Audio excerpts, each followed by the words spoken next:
Okay, well, welcome. This is really excited. This is my first Denver Startup Week event. I hate to say, for this year, I have not attended any. I'm looking forward to it. But this is visual content secrets every startup should know. So diving right in. This is the 11th Denver Startup Week. This is my 4th Denver Startup Week that I've presented at. Appreciation to the sponsors, Amazon, Capital One Cafe, Dell for Startups, and the Downtown Denver Partnership, as well as the Growth Track sponsor, Slalom. If you haven't seen, they've got some cool sunglasses for you back there. Recommend that you go check them out. And of course, by attending this session, you're agreeing to follow the code of conduct, as well as to being photographed and recorded on video. So be sure to share your experience with the hashtag Den Startup Week. Just reiterating, thank you to the sponsors. I don't know if anyone's heard of Amazon. They're the presenting sponsor. And then just another call out to Slalom, specific to the growth track. Thank you guys so much. And then the headline sponsors, we've got partner sponsors, member sponsors. A few of my clients are on this list, which is exciting to see. Denver has such a wonderful community, but thank you all so much. If there's anybody in the room that's sponsoring, we couldn't do it without you. So diving in a little bit about me and why I, kind of the background and why I think I know what I'm talking about. I got my career start in Boulder at an agency called Room 214. I was a producer for those whiteboard animation videos that have kind of gone out of vogue, but that's really where I built my producer skill set. My job was to take really complicated concepts, boil them down into metaphors. So I would say, someone would explain something to me and I'd say, explain it to me like I'm 5, and then I'd make like an apple tree metaphor out of it or something to make it easier for people to grasp.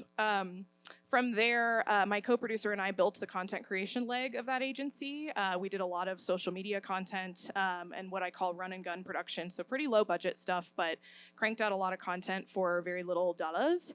And then in the past 2.5 years, I've been growing Suna. So working in customer loyalty, we are a visual content startup. We do photo, video, headshots. We have a studio on South Broadway. And actually today, right after this, if you go from 5 to 6, we're having what we call a headshot happy hour. So get yourself a free headshot down on South Broadway. Yeah, anyone who curled their hair today, you better go and get your headshot done. So I'll be talking a lot about Suna in this presentation, not so much to plug it, but because our mission is quality content for all. We want to really help brands get content more quickly and affordably. And really, the common thread in my career is that I've helped brands create concepts, bring ideas to life, and at Suna especially help brands bring their ideas to life without completely spending all of their marketing budget. So my passion is to get more people in on this secret.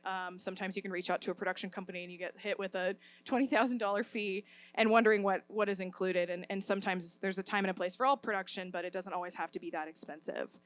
So what we're going to cover today is the importance of visual content for startups, how you can determine the content you need. And man, I hope everybody brought their glasses for this screen. Determine the content that you need, both for physical products and for B2B or service companies. How to come up with ideas for that content, how you can create it. So actually the putting pen to paper on the photo and video. Hello, nice to see you, Connor. I just saw someone I recognized. And then I'll share some of my favorite resources. Okay, so today, I'm going to specifically be talking about photo and video content. So there's when people say content, it can mean written, it can mean podcasts, it can mean all kinds of stuff, but I'm going to focus on photo and video. This is going to be my pitch to you on why I believe you should invest in it strategically for your business, because it's not just about pretty pictures. So every single photo and video that you create paired well with a strategy gets your customers closer to the action that you want them to take. This is so particularly important for startups because as you're building a product, you have to build trust. We can all kind of get wrapped up in the news of you need to be posting more content, everybody's going to be on TikTok, but I kind of want to remove you from that point of view and boil it down that content is a strategic lever and critical for the growth of your startup. And as founders and as people building startups, you're all storytellers. You have the story to tell, and in events like these, you're able to tell that in person, but you can't get in front of every single person, and content really becomes your key to scale that story and scale your founder magic. So this is Jacqueline Fu. She's founder of Pepper. I don't know if it's a Denver startup where Pepper, her words, not mine, the itty bitty titty committee, bras for them. So if you listen to Jacqueline pitch Wear Pepper, you'll fall in love with her brand. And so, because she now has a video to share that, thousands can see that. So if you don't have anything else, you have storytelling, which is possible with written content, but all of the data and our human brains tell us you need to be splitting that up with photo and video content. So why it matters for you is that you can scale your storytelling, you can build trust with your customers, and really set yourself apart from the competition. So, I said earlier, if you have nothing else, and I mean nothing, like a fake music festival that was a literal dumpster fire, if you have content, you have something. So I'm not recommending that you fool your customers like Firefest did, but the power of this orange square set off the entire PR for this music festival, which ended up being pretty disappointing and really nothing at all. But we're not influencers and celebrities, we're Denverites. So I'd like to share a Denver example here. So Brian Lee, he is a founder of GoodFit. This is a local Denver startup that sells these beautiful artistic puzzles. He said the quote of one of my favorite customer interviews of all time. So I interviewed him in 2020 and I asked him, why does content matter for you? Why does content matter for your startup? And he said, photos are everything to the business. You can sell salt to a slug if it looks fucking beautiful, right? I agree, Brian. And he creates really beautiful content, but it's not just about the pretty pictures. This is how he grew his brand. So the role of content in a growing startup is strategic. You know it, you need it. Why does it always feel like it's the last thing on the list and that you don't know where to begin? It's true investment of money and time. So let's dig into some of the resources. When I talk about visual content strategy, what we're talking about is something that tells a consistent brand story and is going to attract your target audience at every stage of the brand. So again, this is some content from GoodFit. Every single piece of content does a little bit something different for this brand. So to help you get to your visual content strategy, you can start by answering just a few simple questions. So I recommend just taking one starting point, one business goal starting point. What's your goal? Who is your audience? What do you want them to know? Where are they hanging out online? And what action is it that you want them to take? So this can be a really quick exercise. This can also be a month-long project, depending on how much time you want to dedicate to it. But once you're done, congratulations, you've just finished the first part of what we call a creative brief. So you already have your creative brief starting point, and the first secret I want to share is that you don't have to pay an agency thousands of dollars to tell you what you should be creating. I have kind of a hot tip to use your customer journey or buyer's funnel as your starting place.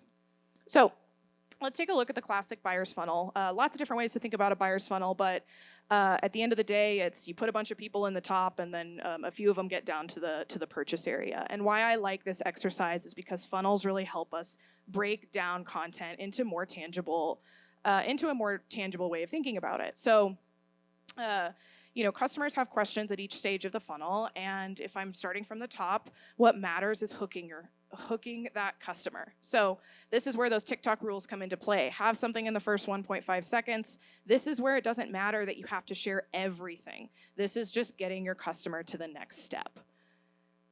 Oops, jumping back here. So once they are hooked, then they start to be more interested and you need to start educating them. You start to answer their questions, maybe questions that they didn't even know that they had. So remember that this is educational but not boring.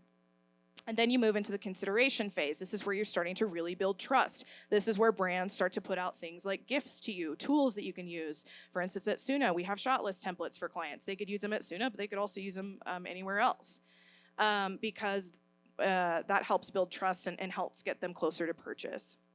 So then when it comes to that purchase decision, so at the bottom of the funnel, this is really the simple content that you want to be really transparent. You want to tell your customer what's next. This is where you might start get more promotional with your messaging because they kind of know what they need to know about your brand, and now it's just about getting them over the edge to purchase. And now you've won them over, yay. So now it's about retaining them, which is about engagement. So in looking at the funnel, this is also kind of a way to look at your channel strategy, right? So if you're doing new customer acquisition, that's really where advertising, social media, both paid and organic social, SEO, and then news and PR. You never know where your customers are going to find out about your brand. As you move down the funnel, that's when your website content becomes really important. So if a customer clicked on an ad, is that a consistent experience getting to your website? They might be on a landing page that's a little more targeted to them. So is your content there splitting up text and showing them what is possible? About us content becomes really important in this awareness stage. Then you keep drilling down into secondary website pages like your blog. And then at the very bottom, if you sell a physical product, I will always say the most investment that you should have, especially for your launch, is in those product detail pages. You can spend all kinds of money on social media content, but if you're driving traffic to somewhere with just one angle of your product, that customer's trust is going to be lost. They're going to go somewhere else. So product detail pages are really important if you're selling more of a service, and this is really where a demo or a trial, maybe even a savings calculator or something becomes important. And then, of course, when you're retaining clients, this is where your social media and email channels come into play. So let's take a look at a kind of a real example of how this content comes to life. So at the very top end, someone clicks on an ad of a user-generated Instagram ad featuring something eye-catching. From there, they're brought to a website. They're seeing hero imagery on the homepage that's starting to compel them. From there, they get to an About Us section. Ooh, yay, found out that they're local to Denver. I love shopping local. Okay, I'm kind of considering this. Then at the purchase section, there's clear images of the product that I'm about to get. After I purchase, I'm a happy customer, and I see a social post that's teasing those new products coming. Wouldn't you know, another good fit example of this brand really following this funnel. So, one of the ways that they hook their customers is one of these viral lifting puzzle videos that the customer clicks in. They see beautiful homepage imagery. As they start to read the About Us, they realize that Brian and his co-founder and wife are from Denver. Yay. Then on the purchase page, I start to see everything that comes for the product. After I'm a happy customer, I see on social media that they're teasing some new puzzles. So this is a really great example of how content and different types of content, both professional, headshots, phone content, they all play together in that customer journey. So this is, so I'll send this deck out however I can, but this is an exercise for you. So this is a little bit of a resource alert. So you can, like I said, you can pay an agency to tell you the content that you need, but I really recommend spending time filling out a chart like this. So what this is basically taking your customer down the funnel. I have a few questions at the top of what questions does your customer have at each stage? Those are gonna vary depending on where they're at in the funnel. And what do you solve, or what do you want that customer to know? And then some content ideas. So you can go super, super deep on this. So if you do these kind of funnel workshops, you can add more columns about the pain points that you're solving, assumptions that you have about the customer, products you want to point them to, the specific channels that they're in. And then one of my favorite hot tips, this is how you can allocate your percentages of budget. So if you're wanting to do more new customer acquisition, that means you're going to dump more into that discovery phase. You're going to be dumping more into testing things on paid channels. If you have a good set of leads, but you're having a hard time getting them to convert, focus on that consideration phase. Focus on creating content that's going to keep them around, keep your brand top of mind, that's truly helpful for them. And from here, you kind of might ask, okay, great, I'm doing a bunch of these exercises, but what is the content that you need? So when I think about building brands and launching brands, we like to start with a content library. So it sounds intimidating already. You're like, I don't have anything and I already need a library. But if you prioritize some really baseline content, you're going to save yourself later. I really recommend, especially if you're launching a business, launching a brand, investing in content early. You do not want to get caught sending some headshot of you in a wedding 6 years ago, or the phone photo of your product when you first got it in the mail or something. You want that high quality content. You never know when investors are going to reach out, when press is going to reach out, because you never know when you're going to be able to have that shoot. So, the second kind of secret that I have is every startup has different needs, but everybody kind of follows the same formula for content creation, and you don't have to start from scratch. So I have a couple starter pack ideas for you. So if you have a physical product, who has a physical product? Kombucha. Okay, cool. I've done a couple Denver Startup Weeks, and sometimes very few physical products. It's mostly services or agencies. But if you do offer a physical product, one of the most important pieces of content that you have is that one stellar hero image. So even if you want to get more creative with your e-com, let's say you want to shoot your products on a pink backdrop or something, I so recommend having at least one of those images as a hero on white. Those are the things that retailers like Target.com or maybe press is going to want. So just having that, even if you do have additional e-com, is going to be really important. Shopify recommends having 5 to 7 angles per product, so really recommend having at least 3 to 5. In addition to product on white, always having something of it being used in its environment. If it's a beauty and skincare company, showing it kind of in a bathroom setting. If it's in kombucha, maybe showing it on the go or on a kitchen countertop setting. having a group photo of your products, having headshots of your founder and team, and then on the video side, always having some sort of about us video, a product demo, and a customer testimonial. If you have this, you're further ahead than a lot. So if you're thinking about for kind of the rest of this crowd here, if you offer a service, this is where things get a little more complicated, right? This is where concepts become more important than, it's easy to just take the photo of the product. So this is where the concepts become important. But of course, having headshots of your founder and team, group photos or kind of culture photos can go really far. High quality screenshots of your product and app. I do recommend that you just take a beat and take those screenshots so that you have them all in one place, because we'll talk repurposing later, but you'll be able to repurpose those. Screenshot your headlines or press. At Suno, we run this as ads. A lot of people do. This is really great kind of semi-free content. And then screenshot your customer feedback. Screenshot your customers' reviews, fun social comments. You can slap that on a solid color backdrop and post that on Instagram straight away. Video becomes more important if you're offering a service. So really recommend an about video, an explainer video, or a how-to of your brand. Customer testimonial, of course. GIFs or screen grabs of key features at play. So we'll talk a little bit about some software that you can use to be grabbing those. And then I always recommend having an updated recorded demo on hand. So if you have a product, have your kind of long form demo on hand as always, but then also create a shorter form version of it for other uses. So another secret is that the brands that win are the ones that stay organized. So keep your assets somewhere centralized so everyone in your team can access it. Keep those folder structure names so that you and everybody on your team knows what's what. We'll talk repurposing later, but you don't want to be investing in content that you might already have or content that's pretty darn good and will work. Okay, so outside of the starter pack, how do you come up with new ideas? So this is why you pay agencies the big bucks. They are the ones that come up with ideas. It's hard work. I do have some resources for you, but the secret is that everybody is creative. No one thinks they're creative and everybody is creative. Just because you don't have geometric tattoos doesn't mean you're not creative. So sharing creative ideas it's about curiosity and bravery. Like, what can you throw to the wall? And if you think you're not creative, you are. You just need a starting point or some sort of system. But we have to make a clean agreement that you won't start with your competitors.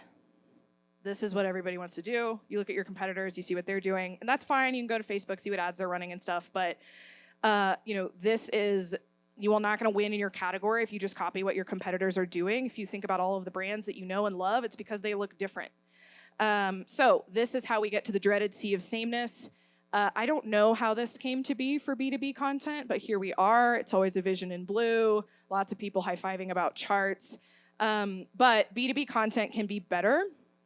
And so, like I said, I've been to a lot of Denver Startup Weeks where I talked a lot about product photography and it kind of fell flat. So I wanted to really focus on companies that build or companies that offer services or offer kind of tech products, because those content ideas are harder to get to. So today, what I'll be talking about are just a few content starting points for you, especially if you offer a service. You can go to the dreaded over-the-shoulder photo of somebody using your app. That content is needed, but here's a couple of other ways in. So the first thing that you have in your business is your product is you and your people. So you're the face of your brand, show it off. This can look like about us, brand storytelling, team and culture highlights. A few ways in here is that you can have fun with your founder or team headshots, showing your kind of cultural side or showing your brand side and personality. Again, Jacqueline from Pepper, she does indeed have a physical product, but her founder video is fantastic. She actually pairs it with some user-generated content from her own customers and runs that as ads. There is this beautiful Uber example of that features Emily. She's a driver and a UX UI designer. So this was a recruitment video from Uber, adds a human element to their brand, tells the real story of one of their drivers. RTD, pretty simple campaign that RTD is doing, but it's just basically people who move people. They put this overlay onto photos, super simple, something that you could do in Canva, which is free. And then 2048 Ventures, they are a Suna VC. And your brand is your logo, and so we did some fun kind of monochromatic content for them. Okay, next up is your expertise. So It's how you got here.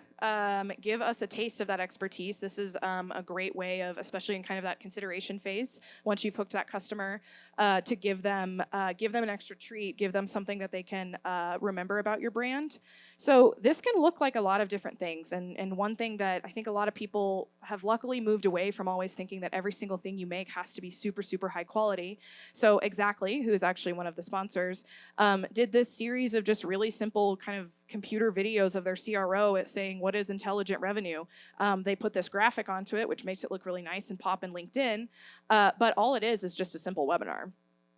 So they're simply recorded on the computer, but super helpful and really great tips for their target audience. We do a ton of this. We do helpful at Suna. We do helpful videos to help people plan for their content. And we get a lot of great feedback from customers about how helpful that is. And you can really create high quality assets using, you can go pro, you can go live, you can use simple software like Loom to create these, to record your platform, but also kind of have that human element next to it. So lots of opportunity there to share your expertise, doing simple data or quote overlays onto photo or video is another way in. All right, your customer, they're the point. They're like the whole point. So show us who they are. Do customer highlights, testimonials, case studies, and what I like to call shout puts. So, has your brand made a difference to a customer? How can you highlight them? Here's an example that one of my favorite examples of Suna, if you can see it, is just a simple handwritten note that a customer wrote us. We took a phone photo of that. That tells you everything you need to know about what the Suna experience was like for them. The other kind of hot tip that I like to call shout puts is that when your customers win, you win. So we had a customer that created a video with us that went viral on TikTok. And so we asked for a quote, asked for their permission, pretty much immediately turned around an email campaign. And, lots of other customers started creating TikTok with us.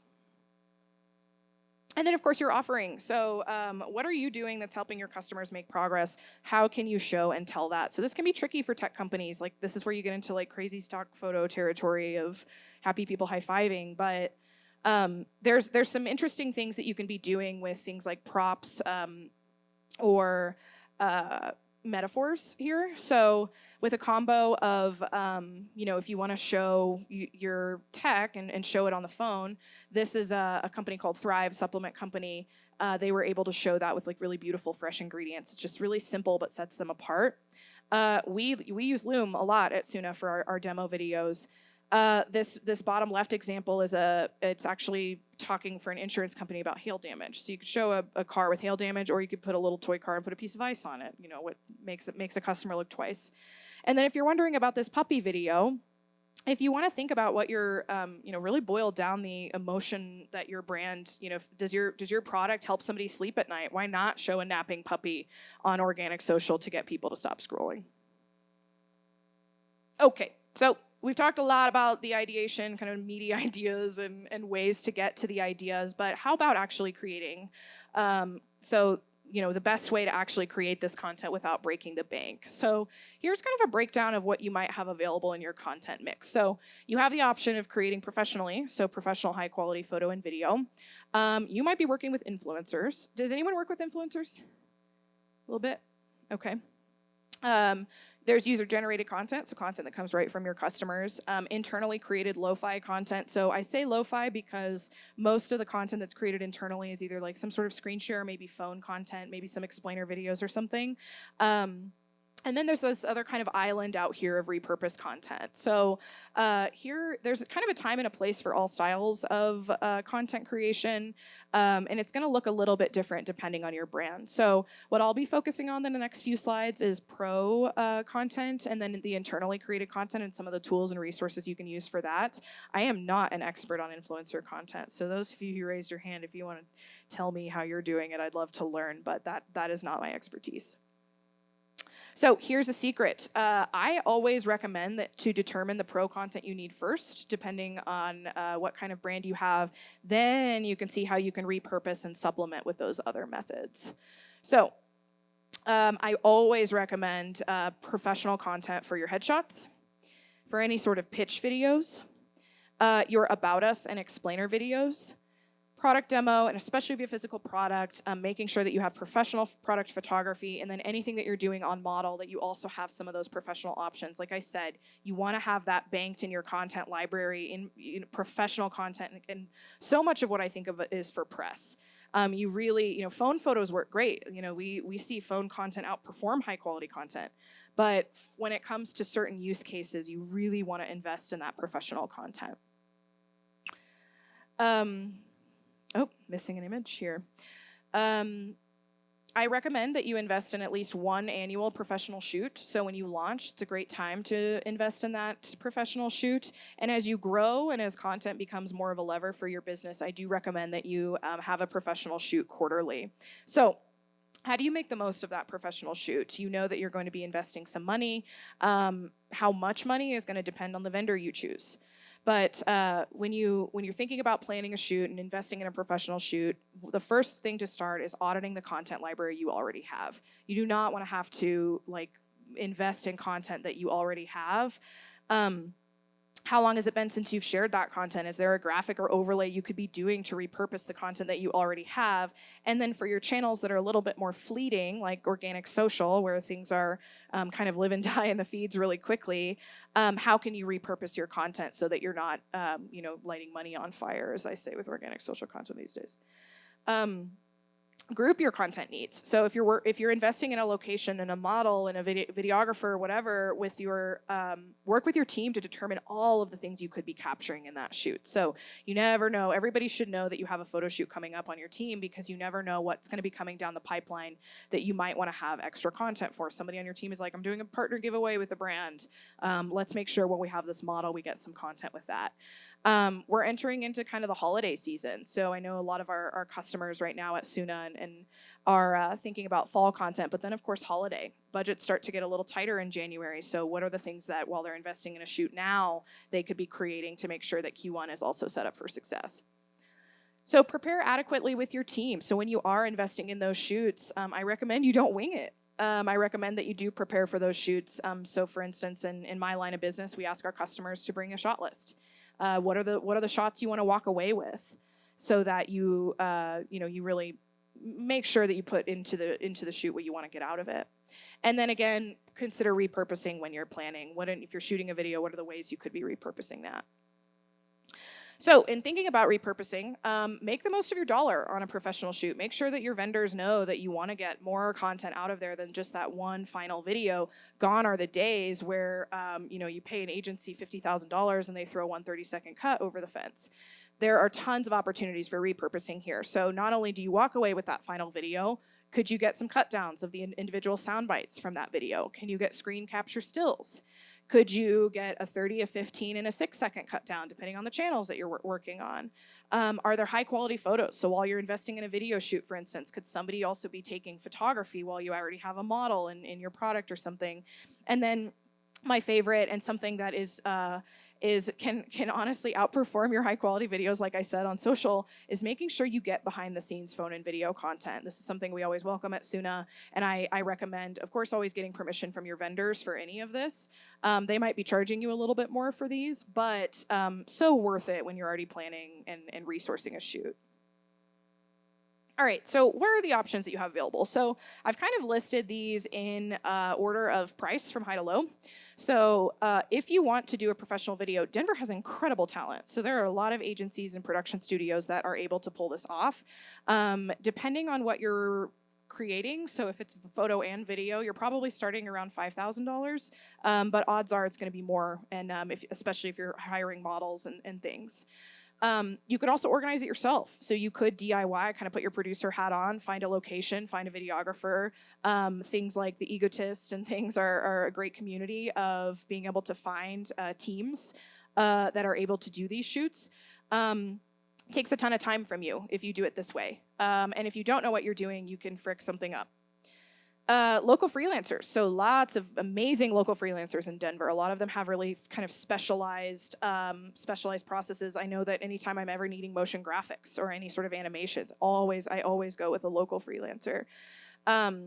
Your internal team might have capabilities. So again, time becomes really important here, of how much time are you willing to take away from that internal team. But geez, if you have somebody on your team that has a great camera, you should definitely leverage that.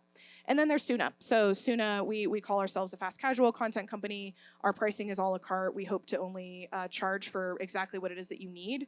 Our photos are $39. Video clips start at $93. So that's another great and affordable way to create content, although we're only in a studio. So if you need to shoot something outside or kind of on location or something, that it would be best to go with a freelancer or an agency. So we kind of hit on pro content. Now thinking about what you can do with your phone. So with just a couple of really simple investments, really recommend a ring light as well as a phone mic. So these are really cheap on Amazon.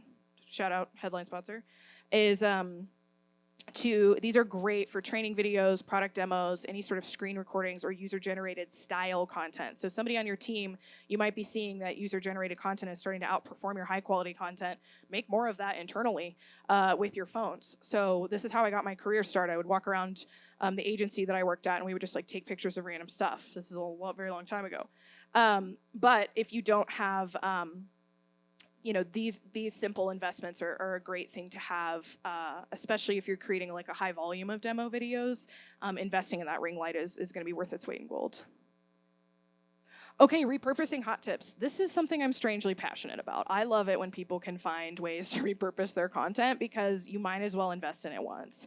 So, look at your content library quarterly with fresh eyes and see where you could be repurposing, because there is a ton of stuff on a shoot that hits a cutting room floor that might not have worked for you back when you were starting to post that content, but now you have a new vision for it or something. So a really, really easy way to repurpose content is by adding design elements or making photos into looping GIFs. These are some of my favorite ways to repurpose content.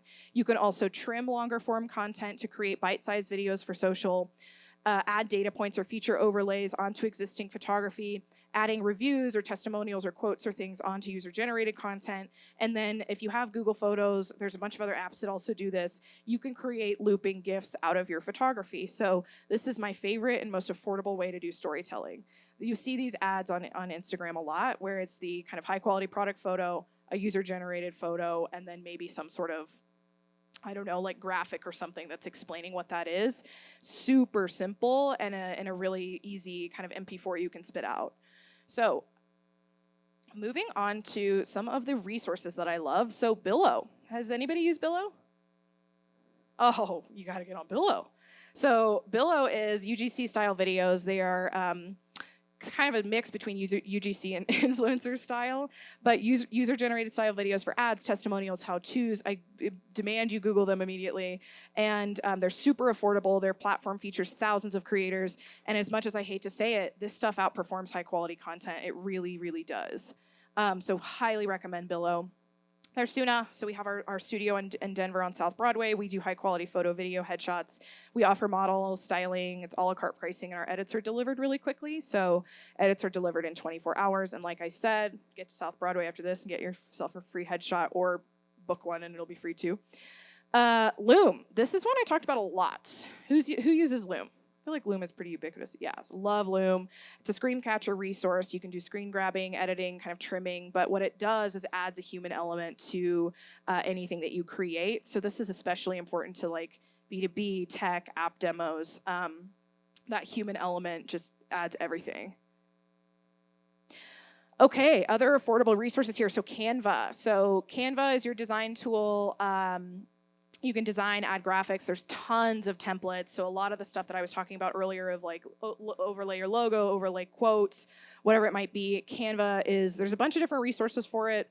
One of my weird hacks is actually doing it in Google Slides and taking a screenshot of it. I don't know. But Canva is another great way in, affordable or pretty low priced. Unsplash. So death to stock photography, I always say, but sometimes if you have a product, like let's say you're in Denver, you have a product where use case is on a beach, okay? Well, we don't have those around here, so you might need to get a stock photo of it. So Unsplash has free and royalty-free stock images and videos, so you can use these for nearly all commercial uses. And what I like about Unsplash is that it doesn't have that blue tone that we saw earlier, you know? That's what I like about it. See some nods. CapCut. So A friend of mine is a TikTok wizard. I asked her what her favorite editing app was. She is also a creator on Billow, by the way, so she knows what she's doing. So for real or TikTok editing, CapCut is owned by TikTok's parent company, so it has all of that native editing app, all of those editing app features. And then kind of a newer resource that I like, well, actually, I don't know if it's new anymore, but Adobe Rush is kind of Premiere meets the simplicity of iMovie. So Adobe Premiere is incredibly intimidating. It's also very expensive. And if you don't know what you're doing, it's hard to actually kind of get any good outcomes out of Premiere. So Adobe Rush, you're able to shoot, edit, and share videos within the app. And because it's Adobe, it's just very well done. Okay, so we are ending here very soon, but just to recap, you have some resources in this deck, which again, I don't know how I'm getting it to you all, but I will. Use your buyer's funnel to determine the content you need. Leverage those starter packs to kick off your content library. Use the 4 content buckets to create content ideas for your startup, and then leverage free or affordable resources to access those different types of content. So, like I said, Suna, if you are interested in getting professional content done with Suna, we have a bunch of different studios across the country where you can ship your products or join us in studio in Denver. Basically, the process is that you book online, you join, bring your products or bring your person to Suna, and then you shop your content a la carte. All edits are delivered to you in 24 hours. Process is super simple. And then if you book with my name, if you book with Laura, you'll get your first photo or headshot free. And if you want to learn more about Suna, we have demos every Tuesday, Wednesday, and Thursday. You can go right to book.suna.co and grab, get yourself, like I said, use that code, get yourself a free headshot. And then I am completely available if you have more questions about planning professional content. I can point you to the right direction or make any recommendations that you need. I would love to open it up to questions now.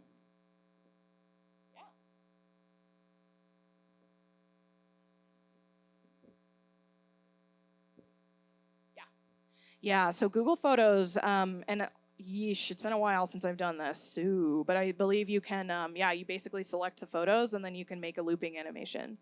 I think it can be well, I'm not sure, but it could be a GIF and a MP4. So it could act as a video or a GIF for like a web page.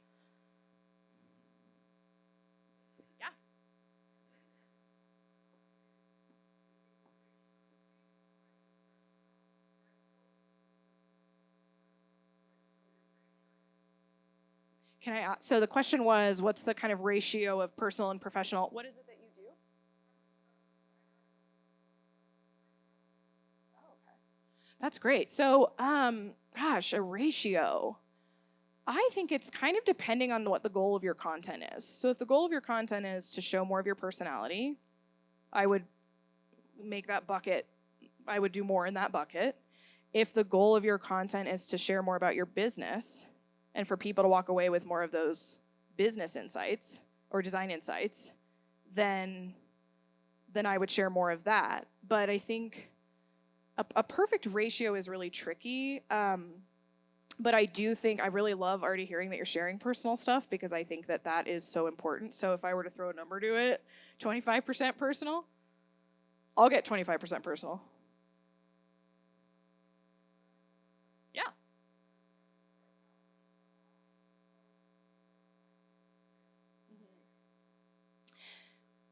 Yeah, so I Google this like once a month, just to be honest. And I think it's really depends because the algorithm kind of eats away content anymore.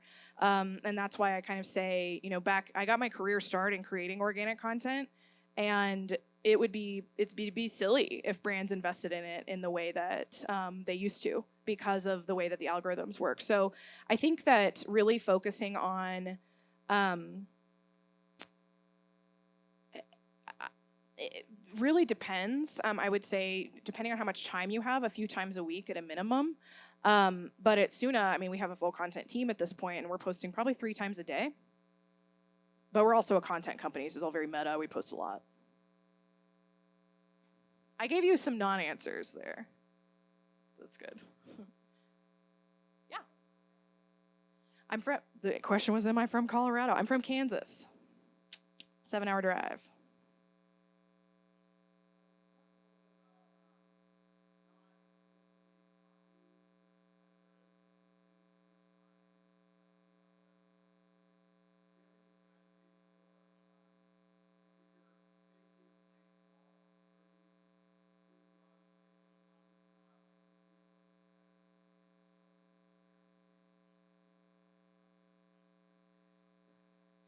Yeah, so I recommend that you take a week. So the question was, if I explicitly said don't look at your competitors.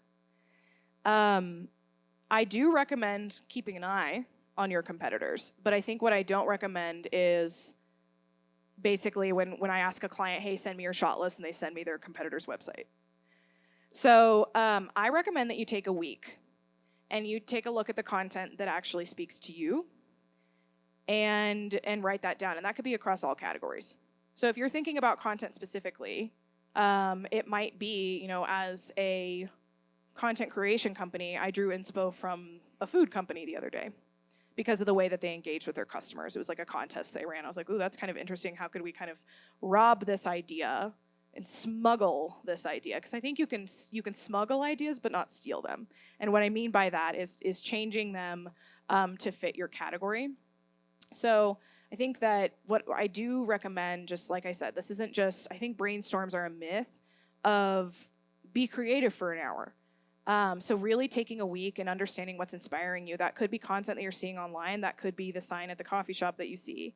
So kind of finding inspiration everywhere, but being conscious of it the whole week long. What is it that what am I gravitating toward? Then the other piece is that thinking really about what your audience is, where your audience is hanging out, and the content that they're consuming. So, depending on who your audience is, where is it that they're, how are they spending their time, and how can you add to that in a positive way?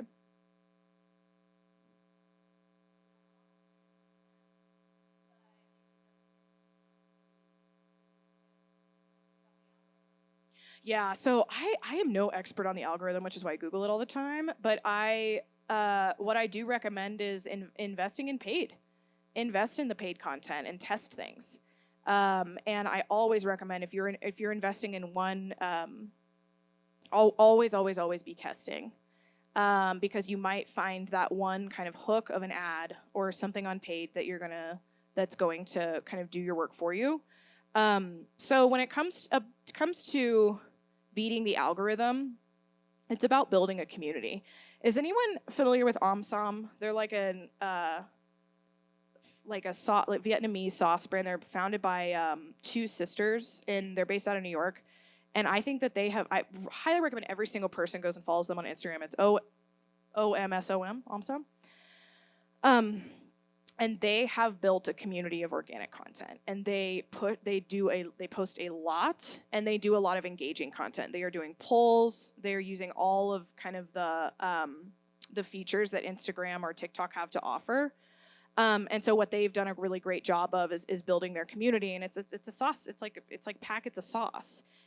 You wouldn't think that they would have this like amazing online community, but they just did a giveaway recently. I saw an email where it was like, sign up for the email and you'll get just a TikTok message from one of their founders. It's like, oh wow, okay, this is like some great community building. So I think when it comes to Instagram anymore, it's about posting frequently and building your community.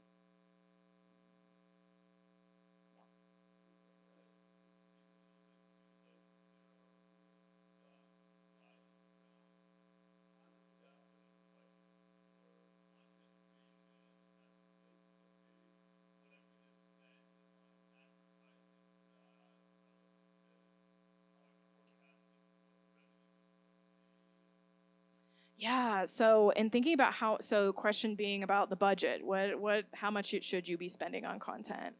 I know that I've read. I cannot expertly tell you this, but I know that I've read a couple of different ways to slice it of percentages of your marketing budget. What I can say is starting with what you need, especially for launch, as that kind of like those baseline things, making sure that you have those. And then if you're thinking about a tight budget, how can you be repurposing those things? So the strategy of how much you want to be spending, I think that somebody who's smarter than me would know that it's a percentage of your marketing budget. And as long as you have kind of like those baseline things. So for instance, you think about all traffic is going to go to your website, or all traffic is going to go to your landing page, or whatever it is that you're creating. I think a lot of people spend a lot of time and budget on driving that traffic instead of actually really kind of nurturing where those people are landing. So for instance, having, I handle clients a lot and chat with clients a lot that want to spend, they're like, I hear I got to be on TikTok. I hear I got to be on these things. Then I go look at their e-com store and I say, you only have one angle here. If I was your customer and I was comparing this to somebody with 5 angles, who am I going to trust more just by literally what my eyes can see? So investing in where people are going to be landing is going to be your first investment with your content. And then you can start to kind of spend your budget on driving traffic. Driving traffic, of course, is just as important. But actually where you're actually spending the biggest percentage of your budget should be where that customer is making their purchase decision.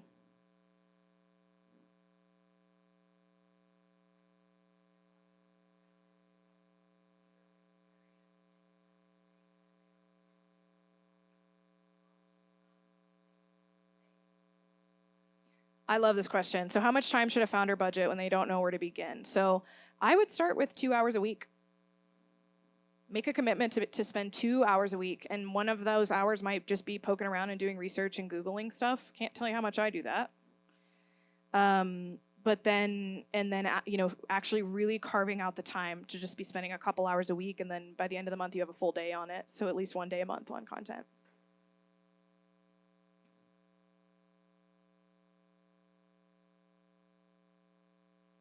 Okay, oh yeah, go ahead. Yes, Laura at Suna.co. It is pretty small.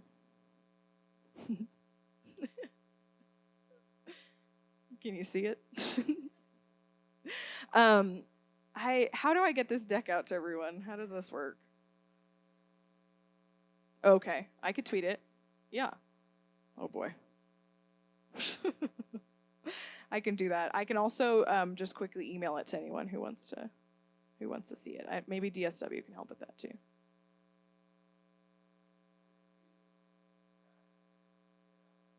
Fabulous. Thank you. I was haunted thinking about getting on my Twitter and trying to do this, so that sounds good.